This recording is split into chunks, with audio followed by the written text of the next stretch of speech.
Hello, ഇന്ന് ഞാൻ വന്നിട്ടുള്ളത് വളരെ ഈസി ആയിട്ട് മുട്ട വെച്ച് ചെയ്യാൻ പറ്റുന്ന നല്ലൊരു സ്നാക്കിൻ്റെ റെസിപ്പി ആയിട്ടാണ്. അപ്പോൾ എല്ലാവരും ട്രൈ ചെയ്യുക. ആദ്യമായിട്ട് കാണുന്നവരുണ്ടെങ്കിൽ ഒന്ന് സബ്സ്ക്രൈബ് ചെയ്ത് സപ്പോർട്ട് ചെയ്തേക്കണേ. അപ്പോൾ ആദ്യം തന്നെ ഞാനിവിടെ ഒരു വലിയ ബൗൾ എടുത്തിട്ടുണ്ട്. അതിലേക്ക് 2 നല്ല വലുപ്പമുള്ള സവാള തിന്നായിട്ട് കട്ട് ചെയ്തെടുത്തിട്ടുണ്ട്. പിന്നെ ഇതിനകത്തോട്ട് ഞാൻ ഒരു മാഗി ക്യൂബ് ചേർക്കുന്നുണ്ട്. അപ്പോൾ നിങ്ങളുടെ കയ്യിലുണ്ടെങ്കിൽ ചേർക്കാൻ നല്ലൊരു ഫ്ലേവർ ഉണ്ടാവും, ഇല്ലെങ്കിൽ സ്കിപ്പ് ചെയ്താലും കുഴപ്പമില്ല. അപ്പോൾ അത് നമുക്ക് നന്നായിട്ടൊന്ന് പൊടിച്ചിട്ട് കൊടുക്കാം. ചെറിയ സവാളയൊക്കെയാണെങ്കിൽ 3 എണ്ണമൊക്കെ എടുക്കണം. എന്നിട്ട് നന്നായിട്ട് നമുക്കിതൊന്ന് തിരുമ്മിയെടുക്കാം. നല്ല തിരുമ്മിയെടുക്കുന്ന സമയത്ത് ഈ സവാള നന്നായിട്ട് ഇങ്ങനെ വെള്ളമൊക്കെ ഇറങ്ങി നന്നായിട്ട് ചെറുതായിട്ട് വരും. അത്ര നേരം നന്നായിട്ടൊന്ന് തിരുമ്മിയെടുക്കുക. അപ്പോൾ അത് ഞാൻ തിരുമ്മിയെടുത്തിട്ടുണ്ട്. നല്ല പോലെ വെള്ളമൊക്കെ ഇറങ്ങി വന്നിട്ടുണ്ട് കേട്ടോ. അപ്പോൾ ഇനി ഇതിനകത്തോട്ട് നമുക്ക് ഒരു ചെറിയ കഷ്ണം ഇഞ്ചി കട്ട് ചെയ്തതും 2 പച്ചമുളകും കൂടെ ചേർത്ത് കൊടുത്തിട്ടുണ്ട്. പിന്നെ അതിൻ്റെ കൂടെ കുറച്ച് കറിവേപ്പില കട്ട് ചെയ്തത്. പിന്നെ നമ്മൾ ചേർക്കുന്നത് പുഴുങ്ങിയ മുട്ടയാണ് കേട്ടോ. അതൊന്ന് ഗ്രേറ്റ് ചെയ്ത് ചേർക്കുന്നുണ്ട്. ഗ്രേറ്റ് ചെയ്യണം നിർബന്ധമില്ല, നിങ്ങൾക്ക് വേണമെങ്കിൽ കൈവച്ച് നന്നായിട്ട് ഉടച്ചെടുക്കാൻ പറ്റുമെങ്കിൽ അങ്ങനെ ചേർത്താലും മതി. അപ്പോൾ 3 മുട്ട ഞാൻ ചേർത്ത് കൊടുക്കുന്നുണ്ട്. അപ്പോൾ നല്ല പോലെ നമ്മൾ ഗ്രേറ്റ് ചെയ്തിട്ട് കൊടുക്കുകയാണ് കേട്ടോ. അപ്പോൾ ഇത് ഫുള്ളായിട്ട് ഞാൻ ഗ്രേറ്റ് ചെയ്തെടുത്തിട്ടുണ്ട്. ഇനി ഇതിലേക്ക് ഉപ്പ് ചേർത്ത് കൊടുക്കാം. മാഗി ക്യൂബിൽ ഉപ്പുള്ളതുകൊണ്ട് ഉപ്പ് ശ്രദ്ധിച്ച് ചേർത്ത് കൊടുക്കണം.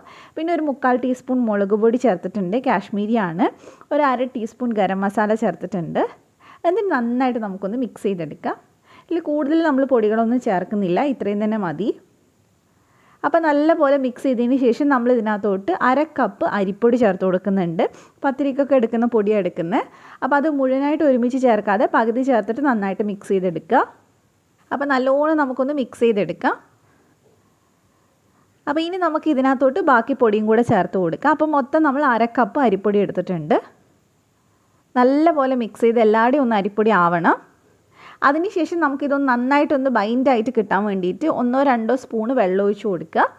എന്നിട്ട് നന്നായിട്ട് മിക്സ് ചെയ്തെടുക്കുക. വെള്ളം ഒരുപാട് കൂടി പോകരുത്, പിന്നെ നമ്മൾ വീണ്ടും അരിപ്പൊടി ചേർക്കേണ്ടി വരും. അപ്പോൾ കുറച്ച് മാത്രം കയ്യിൽ ഒഴിച്ചിട്ടൊന്ന് ചേർത്ത് കൊടുത്താൽ മതി. ഒന്ന് നനഞ്ഞിട്ട് നമുക്കത് കറക്റ്റായിട്ട് ഉരുട്ടിയെടുക്കാൻ പറ്റുന്ന ആ ഒരു പരുവാകാൻ വേണ്ടിയിട്ടാണ് കേട്ടോ. അപ്പോൾ നമ്മളിത് നന്നായിട്ട് മിക്സ് ചെയ്തെടുത്തിട്ടുണ്ട്. ഇനി നമുക്കിത് ഇഷ്ടമുള്ള ഷേപ്പിൽ ചെയ്തെടുക്കാം. അപ്പോൾ ഞാനൊരു വടയുടെ ഒരു ഷേപ്പിലാണ് കേട്ടോ ചെയ്തെടുക്കുന്നത്. അപ്പോൾ കുറച്ച് വലുപ്പത്തിൽ ഞാൻ ബോൾസാക്കി എടുക്കുന്നുണ്ട്. അത് നന്നായിട്ടൊന്ന് ഉരുട്ടിയെടുക്കാം നമുക്ക്.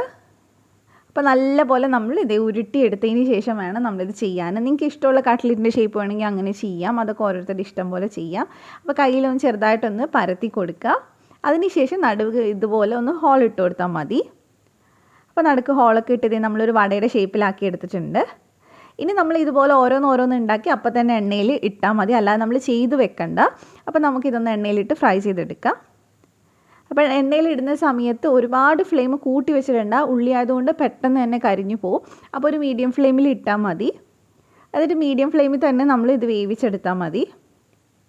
അപ്പോൾ ഒരു സൈഡ് റെഡി ആകുമ്പോൾ നമ്മൾ തിരിച്ചിട്ടിട്ട് അത് കുറച്ചൊന്ന് മാറ്റി കൊടുക്കുന്നുണ്ട്. അപ്പോൾ നമുക്ക് അടുത്തതും കൂടി ഇതുപോലെ ഇട്ട് കൊടുക്കുക. അപ്പോൾ 2-3 നമുക്ക് ഒരുമിച്ചിട്ട് ഫ്രൈ ചെയ്തെടുക്കാവുന്നതേ ഉള്ളൂ. അപ്പോൾ 2 സൈഡ് നന്നായിട്ട് വെന്ത് മൊരിഞ്ഞ് വരുന്ന സമയത്ത് നമുക്കിത് കോരിയിട്ട് ടിഷ്യൂ പേപ്പറിലേക്ക് മാറ്റി കൊടുക്കുക.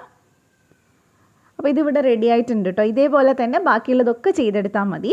അപ്പോൾ നല്ല ഈസി ആയിട്ട് ചെയ്യാൻ പറ്റുന്ന നല്ല ടേസ്റ്റി ആയിട്ടുള്ള ഒരു സ്നാക്കാണ്. നിങ്ങൾക്ക് വേണമെങ്കിൽ ടൊമാറ്റോ സോസിൻ്റെ കൂടെ സെർവ് ചെയ്യാം, ഒന്നും ഇല്ലെങ്കിലും കുഴപ്പമൊന്നുമില്ല. അപ്പോൾ നമുക്കിതൊന്ന് കട്ട് ചെയ്ത് നോക്കാം. ശരിക്കും ഒരു ഉള്ളിവടയൊക്കെ കട്ട് ചെയ്യുന്ന പോലെ തന്നെ ഉണ്ടാവുക, പക്ഷേ ആ മുട്ടയുടെ ഫ്ലേവറൊക്കെ ആയിട്ട് നല്ല രസം ഉണ്ടാവും കഴിക്കാൻ. അപ്പോൾ എന്തായാലും ട്രൈ ചെയ്ത് നോക്കുക. റെസിപ്പി ഇഷ്ടമായിട്ടുണ്ടെങ്കിൽ ധ്യാൻസ് കണ്ണൂർ കിച്ചൺ ഒന്ന് സബ്സ്ക്രൈബ് ചെയ്യുക. അപ്പോൾ ഇനി നമുക്ക് ഇതേപോലെ തന്നെ മറ്റൊരു നല്ല റെസിപ്പി ആയിട്ട് വീണ്ടും കാണാം. Thank you for watching.